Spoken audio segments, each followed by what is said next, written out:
Hey guys, what is going on? Welcome back, Unprofessional Being, aka the person called Dylan, here, and in today's video we'll be talking about a survival guide for back to school, basically so you don't get beat to death by your teachers on the first day back to school. Let's go ahead and count down some things which will help you stay alive in school, or shall I say the jungle. Let's go. Okay guys, so the first one is bring the correct equipment. As you can see here, I have a ruler, which is the correct equipment for school. But basically you want to take the right equipment to school, because you don't want to be going in on, especially the first day of school, and having to go to nudge someone and be like, can I borrow a pen? That's not going to work on the first day of school.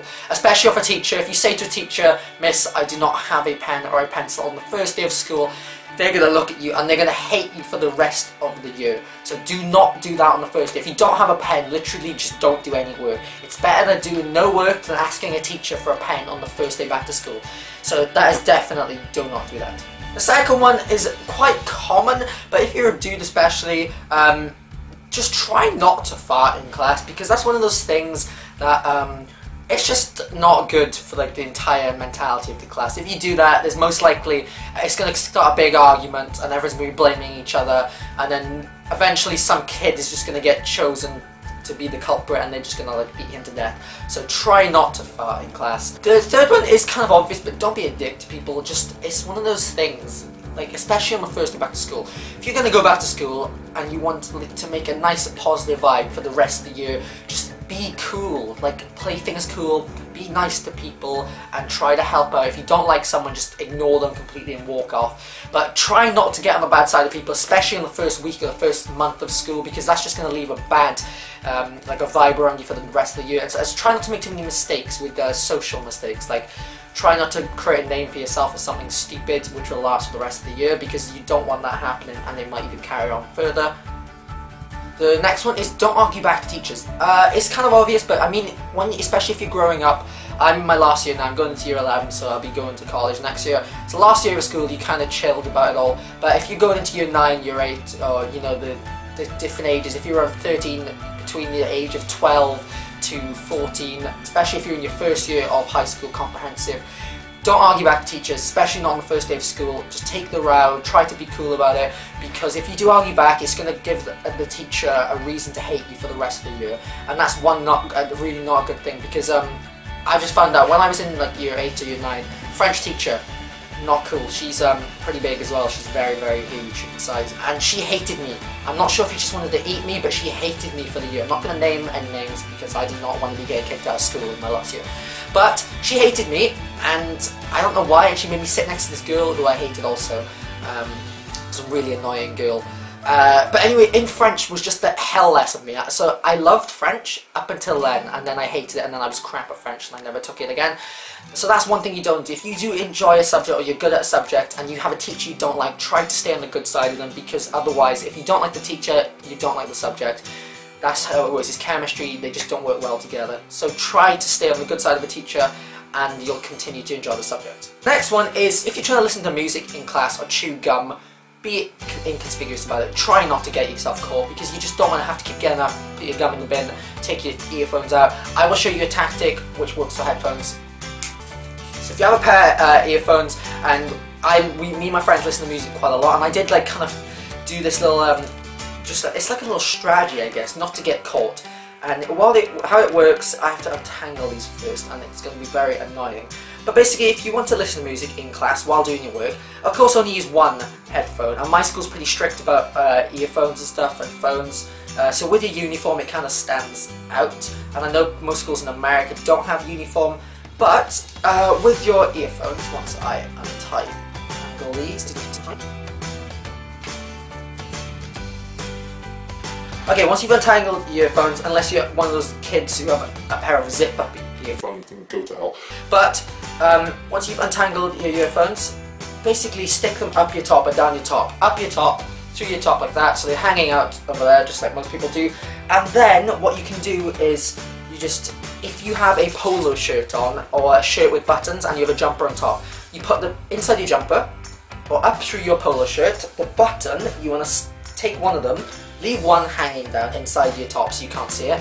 This one you want to stick through your button in your shirt, pull it out the other side of the button, and then bring it around along your collar, especially if your collar's white, bring it around your collar, and just have it there. So you basically, it's through your button, doubled up on itself. And if a teacher comes, you literally just quickly swipe it, pull that, and drop it. And instead of it falling all the way back down, it's going to hang there on that button on the second layer of your clothes, which means you can easily just get away and just pull it back out straight away. So that's a really, it's just a nice and neat little way of listening to music in school. Let's go to the next one. Next one is basically if you have pens and pencils in your pencil case. What I do, I hate having to go in my bag and, you know, rumbling through all the different things. So keep a pen or a pencil in your pocket at all times. It's easier when you wake up in the morning, leave a pen by your bedside table, your desk, wherever you want on the dinner table, throw it in your pocket, and a pencil and a rubber, just little things in your trousers pocket. Then when you're walking around school and you need a pen for a lesson, you can quickly just reach in and grab it out. It saves you a lot of time, a lot of hassle, plus you're less likely to have to go in your bag all the time and rumble through different things, so you can keep your bag more tidy, and it just saves more time in general. It's like a less stress day. That's a tongue twister. Next one is, if somebody asks you, do you have a drink? Can I have a sip of your drink? Do you have a drink I can borrow? Do you have a pen I can borrow? Lie to them. Do not ever say in school, yes, you have a drink.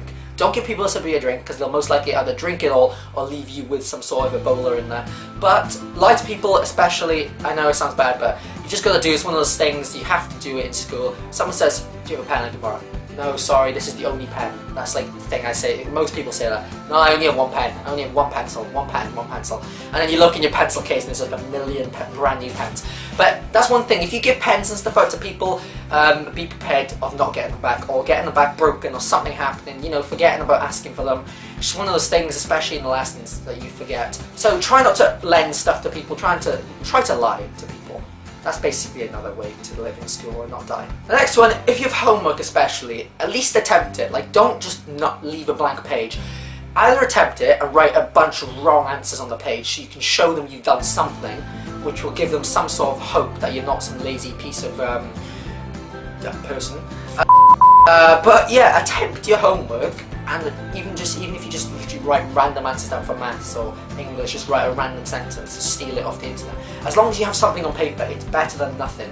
Or you could just show them a piece of work from class. That is something which does work, because most teachers are too busy to actually read through the homework. So if they go around looking for your homework, they just check in quickly that you've done it. They say, have you done your homework? Just say yes, show them a piece of paper.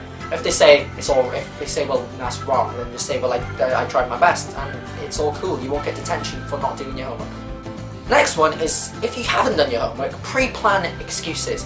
So make sure you write down a couple of excuses on your phone or in your head. You just remember some stuff which are good excuses for homework. So you can say to the teacher, you don't have to sit there and be like, my dog ate my homework, or my hamster ate my homework, or my brother ate my homework. Stupid stuff like that. Actually think of a decent excuse. Like, if the teacher says this homework has to be in by tomorrow, the next day, if you haven't done it, say, I'm sorry, I went to the dentist straight after school, and then I had to go to pick up my brother from his school, and then I went to my grandparents' house, and I had to help, you know, paint their car, paint their shed or something after school, and I totally forgot about my homework, and then I only realised in the night I'd started it and I fell asleep, and that's why I've got a little bit of writing on it. Something like that, something decent which will pass for an excuse. The next one, if teacher says, if something's happened in class, and say something's got broken, and then nobody wants to admit who did it, just blame it on other people. That's the easiest thing to do. You just say, it wasn't me, he did it, and then you'd be like, no, he did it, and the teacher won't know, and eventually she'll either keep you all in for detention, or they'll give up in the end because everyone's blaming it on each other. So blame stuff on other people. I don't know why, but I found these really, really cool things from I had from Egypt, and they're really cool. I don't know what they are. They're probably like some cursed box with an evil spirit inside. But anyway guys, this was just a quick little list of some things to do and mostly to do in school to not get killed. So it's like a little survival guide for the school, which is kind of a prison slash the forest, because you're technically closed in by big gates. So basically it's like a concentration camp. So how to survive during a school day, how not to be killed, how not to be beaten up. Oh yeah, this usually doesn't happen, but if somebody does come up and ask for your dinner money, which I've never seen happen, just either throw it at their face and coin them, and hopefully it'll like kill them, or you run, or you just say you don't have any money. But either of those three things will never happen, because who does that? Who even steals dinner money of people? That's like something you see on TV. But anyway guys, just a quick little guide. I hope you enjoyed this video. If you found it entertaining, in what way? Of course it was it wasn't very serious, but it was kind of serious, if you get what I mean. It was a joke slash serious video. So why not hit that subscribe button? I'd really appreciate it, and I will see you all soon for some more vlogs, sketches, travel videos. That's all for me. Some France stuff coming up soon. I have to say goodbye now because there is some creepy guy in the corner of my room staring at me with a knife, and he's doing this all the time, and I think he might kill me. Goodbye, please don't hurt me.